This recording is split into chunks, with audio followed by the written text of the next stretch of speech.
Good evening and welcome to the council meeting. It is Tuesday, July 26th. A call to order. Roll call.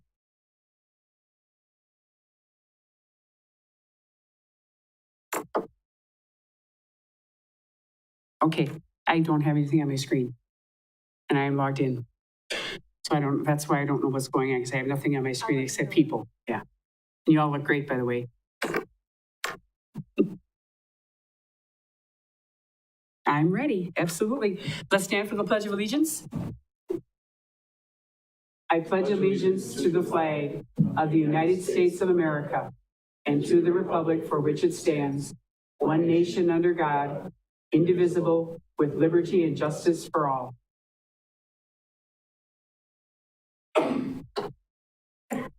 Item C, public comment. At this time, I will recognize those members of the public who have indicated a desire to address the council. Upon recognition by me, persons may address the council, first stating their name and address. The council may act on emergency matters introduced by members of the public. First, we have Jean Swenson. And I'll just remind you, you get 5 minutes from the start, and I will be timing you. You are very welcome.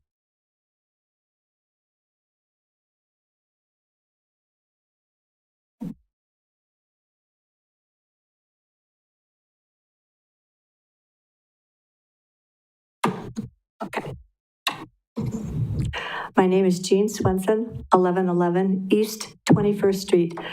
We were on a family vacation 2 weeks ago when a friend texted me that the gun sign issue was on the council agenda again.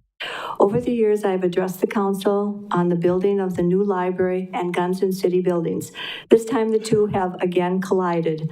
What I suggested would happen if you took down the no weapons allowed signs at City Hall has occurred. There are those who reason that the signs should be taken down for all community buildings. Thankfully, the library board is standing with its unanimous decision to keep the signs on all of our doors. Guns do not belong where there are kids, families, and patrons seeking quiet and peace for reading. Whether a sign does or does not deter a person from sneaking a gun into a building, it is the message we are conveying that guns do not belong at the library or at the city pool or other community buildings for that matter.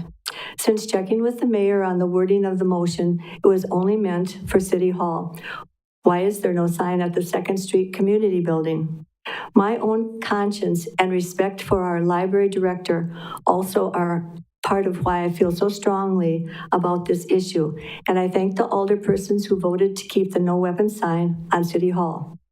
In addition, it does not seem logical that a crossfire in this small room would make anyone feel safer. Certainly not me, nor some of the council members. And if you have a police officer at your meetings, what more do you need? With all of that said, I'm here for an additional reason.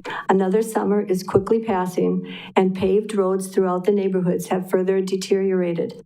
I would encourage you to take walks in different parts of town, or better yet, ride your bike. The cracks and holes on paved streets are dangerous for kids riding to school, folks like me that avoid certain streets just to get home from the library or grocery store, or people relying on motor-driven wheelchairs. When my grandchildren come for a bike ride, I get them to our wonderful bike trails as carefully as I can so as to avoid large crevices that will turn a bike wheel and cause an accident. Even the bike trail that heads through Wildwood Park has an awful corner and a path through the woods that I warn them about. I have photos of many deep cracks and holes in which I can place my entire shoe, and I'll be glad to share them with you if you're interested. As I was taking photos, neighbors would tell me how dismayed they are at the road conditions. One gentleman described his bike accident caused by a pothole. After checking the Public Works updates on several occasions, I am concerned that crack filling concrete maintenance is on the back burner for yet another summer. The current status is to be scheduled.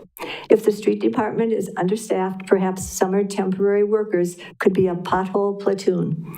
If the street department is underfunded, perhaps more money should be prioritized for maintenance. Even though I did not hear back from my alderperson about the gun issue, I did get a response from him regarding all of the photos I've sent him as I ride my bike. In some instances, the street is so unsafe that I take the sidewalk, but sidewalks often are not all that safe either. And pedestrians on sidewalks, like around Lincoln School, should not have to dodge bicycle riders. In summary, I'm disturbed by the way the vote on weapons science was skewed, with how many times we have addressed the issue since 2019, and with little of any forethought about the municipal court and the city policies regarding guns. I respectfully encourage you to stop perseverating on guns and to concentrate on important issues for Marshfield residents, like street maintenance and safety for drivers and riders. Thank you. Thank you, Jean. Next, Timothy Esser. And again, Timothy, you have 5 minutes.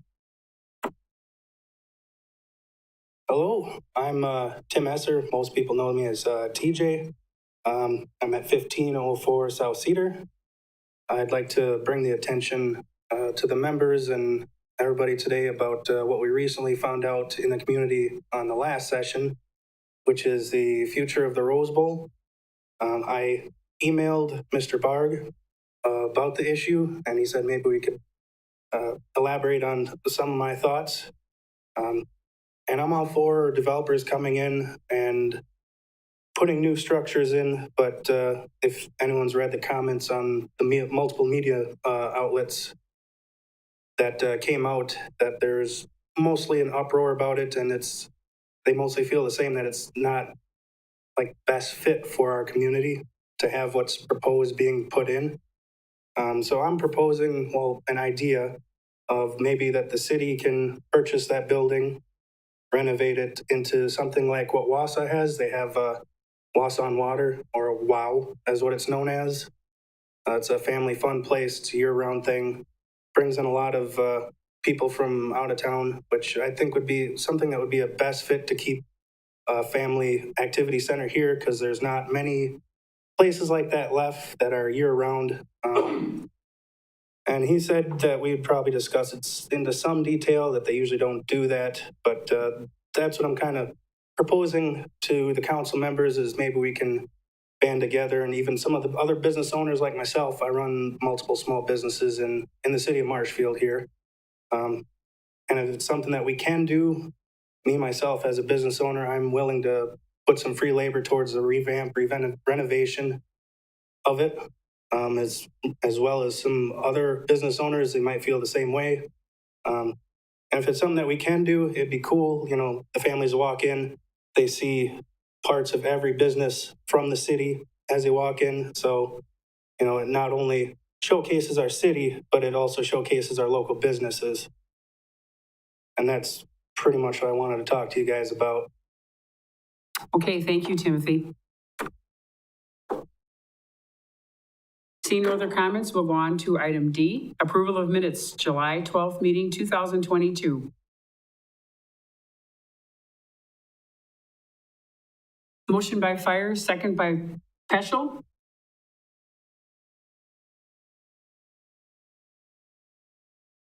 Yeah, see, I can't see a screen, so I have to come over. And Ms. Tompkins, thank you. Ms. Tompkins, you have a... And this is I'm so sorry. I didn't want to speak here. Well, you did just fine anyway. Any other discussion? Otherwise, please vote. All ayes. Thank you.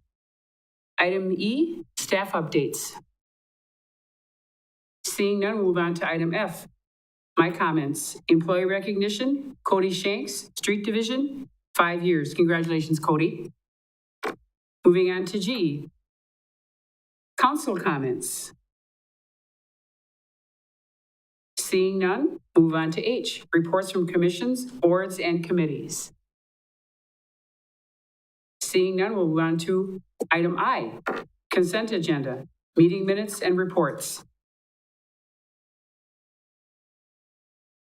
Motion by Alderman Wagner, second by Alderman Fire. Discussion, Alderman Tompkins. This is where I wanted to just make a comment. You know, I know that the Rose Bowl Lanes is a private business that's being sold to a private developer. I do think that we as the council should remember this outcry, because in the future, if there are any opportunities for us to have any sort of development for indoor family recreation, whether it be bowling lanes or indoor mini golf or trampoline parks or anything like that. I think we should remember how the community has really said, we need this. That's the comment I have. Thank you. Any other comments? Please vote. All ayes. Thank you.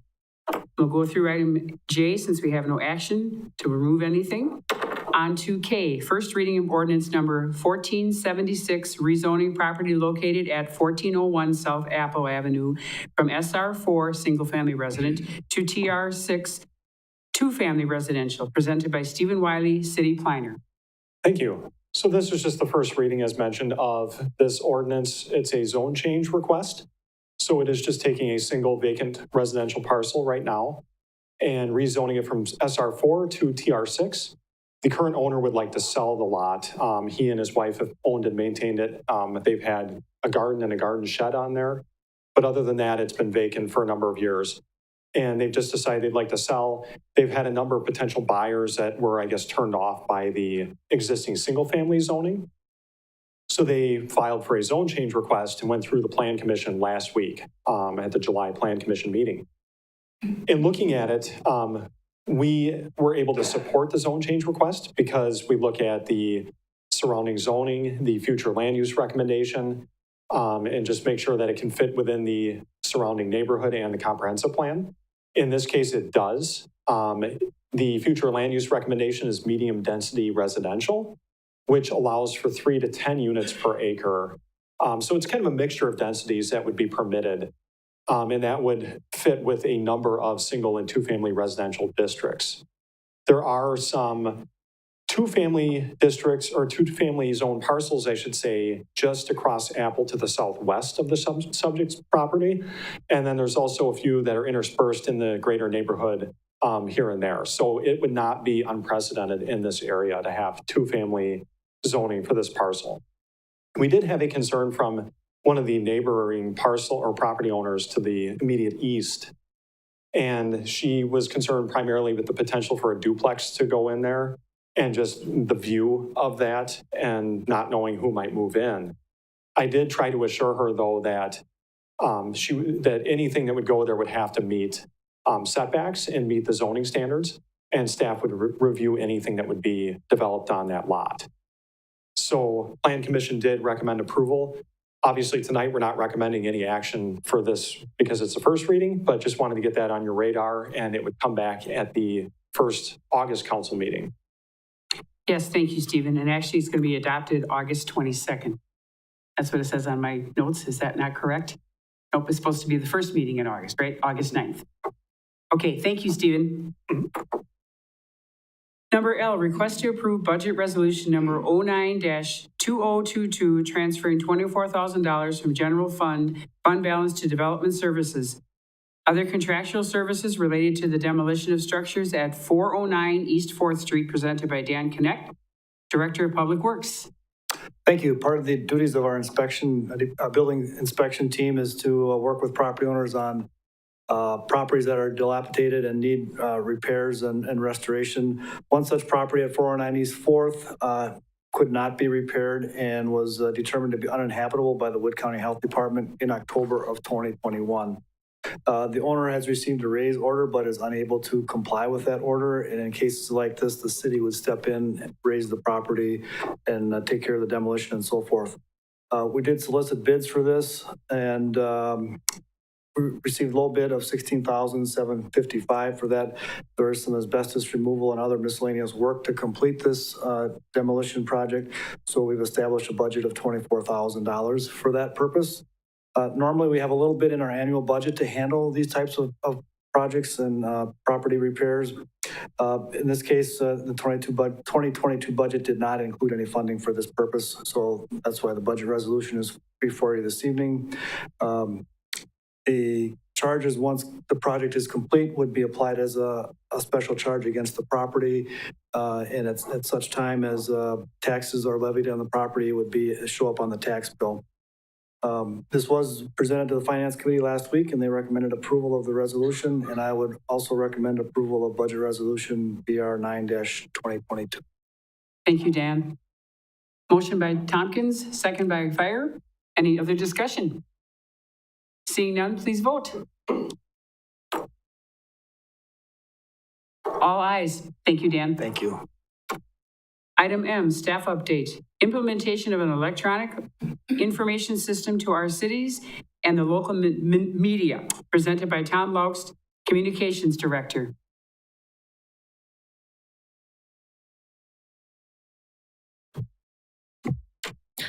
Thank you. Just going to put up our screen share here.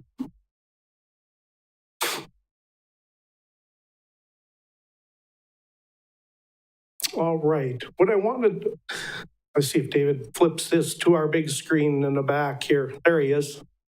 All right. What I wanted to talk about is our city notifications sign up, which is push notifications.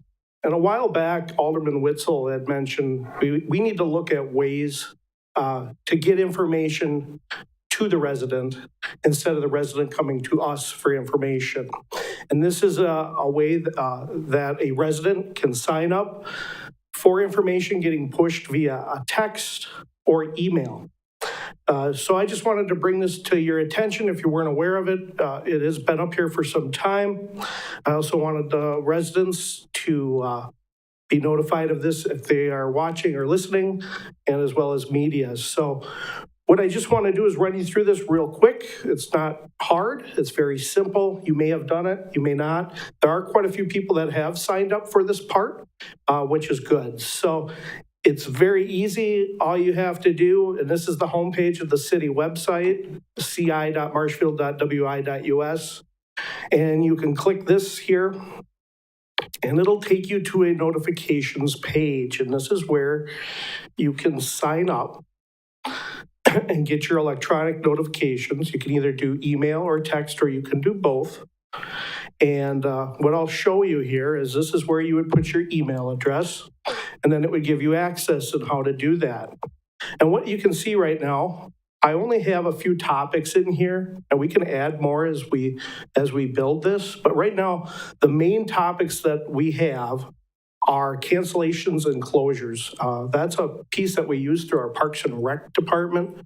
When the pool is closed or there's a cancellation of a baseball game, this would be updated here by myself or by a member of the Parks and Rec department. It would automatically send a notification to the person signing up. And the notification would tell you to go to that page on the website, which is already there. So it's an automatic deal. We have 3 right now. We can put a lot more on there. I just don't want to overdo it right now. So we're testing the waters. The ones we have are cancellations and closures. City news, which is our news and events section. That's where press releases would go. Other items of interest that need to get out to the community. And then city alerts, which is something that would be maybe like a snow emergency that would be put in the bottom corner of our website. It also could alert you via text or email. So pretty simple to sign up. Your email is not going anywhere. It's not being sold. It's used only for this. You can unsubscribe at any time you would like to. This isn't for the city newsletter. This is a different piece.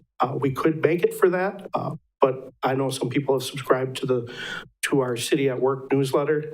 That's a different subscription service. So I just wanted to bring this to your attention. If you have any questions. Alderman Tompkins? This is super exciting. Thank you for telling us about this. For Parks and Rec, this will be great.